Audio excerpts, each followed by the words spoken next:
बिस्मिल्लाहिर्रहमानिर्रहीम। अस्सलाम वालेकुम।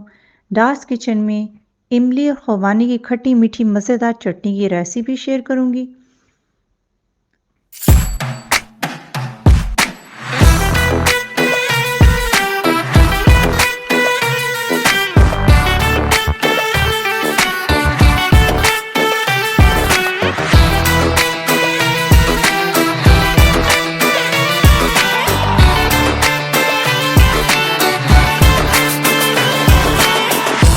चले आए मज़ेदार चटनी बनाना स्टार्ट करते हैं।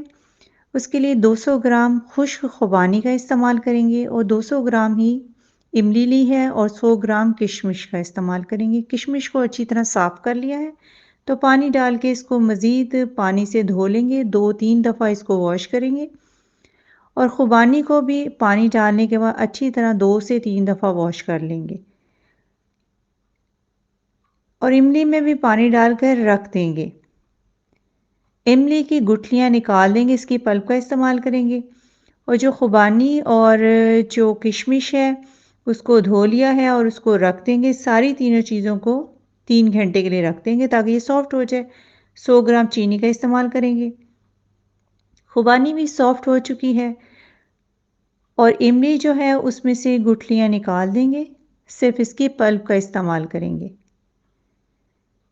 इसको अच्छी तरह हाथों से मसलने के बाद गुठलियों को अलग कर देंगे और पल्प का इस्तेमाल करेंगे। गुठलियाँ निकाल दी हैं, बीच में गुठलियाँ नहीं रहनी चाहिए। और अब एक स्टील का बर्तन लेंगे या फिर नॉन स्टिकिंग बर्तन लें, सिल्वर का बर्तन ना लें। सिल्वर के बर्तन में खट्टी चीज़ें जो हैं वो नहीं बनाई जाती, वो हेल्थ के लिए भी अच्छी नहीं है और वैसे भी टेस्ट ख़राब हो जाता है खट्टी चीज़ों का। सारी चीज़ों को इस तरह स्टील की देगची में डाल देंगे, खुबानी को भी डाल देंगे, इमली की पल्प भी डाल देंगे और किशमिश भी इसमें डाल देंगे, वो भी सॉफ्ट हो चुकी है और 100 ग्राम चीनी भी इसमें डाल देंगे।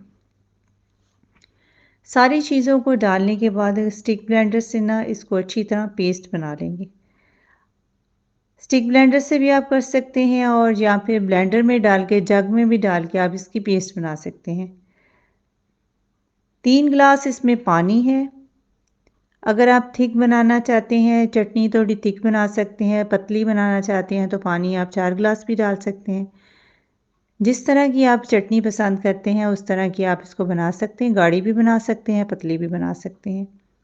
थोड़ा सा पानी 1 कप और डाल दिया है। 3 कप पानी पहले डाला था, जो इमली और खुबानी और किशमिश भिगोई थी उनमें भी 1-1 गिलास पानी डाल दिया था। टोटल इसमें 4 गिलास पानी हो चुका है। फ्लेम को मीडियम रखा है तो इसको पका लेंगे। अच्छी तरह इसको 7-8 मिनट पकाएंगे और फ्लेम को इसको एडजस्ट करते रहेंगे। चीनी भी साथ ही डाल देंगे और इसको हिलाते रहेंगे ताकि ये थोड़ी सी इसमें चीनी भी मेल्ट हो जाए और ये थिक भी हो जाए।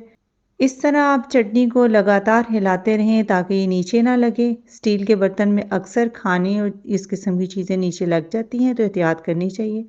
मसाले में 1 टीस्पून नमक, कश्मीरी मिर्च 1 टीस्पून, काली मिर्च आधा टीस्पून, सफ़ेद ज़ीरा भुना हुआ 1 टीस्पून, सुर्ख मिर्च आधा टीस्पून। सफ़ेद ज़ीरा भून के और उसको पीस के उसी वक्त ताज़ा डालें तो उसका टेस्ट बहुत अच्छा आता है, बिल्कुल बाज़ारी फ्लेवर आता है।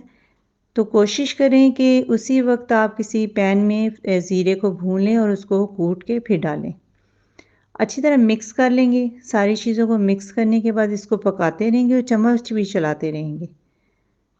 चम्मच आपने कंटिन्यू चलाते रहना है और ये थिक होना शुरू हो गई है। साइड पे आपको नज़र आ रहे होंगे कि बबल्स बनना शुरू हो गए हैं। इस तरह बबल्स बनना शुरू हो जाए तो इसका मतलब ये है कि चटनी तैयार होने के करीब है। तो अब इसमें 2 टेबलस्पून सिरका डाल देंगे। सिरके से ये ख़राब नहीं होगी, काफ़ी अरसे तक आप इसको 2 से 3 महीने तक फ्रिज में रख सकते हैं।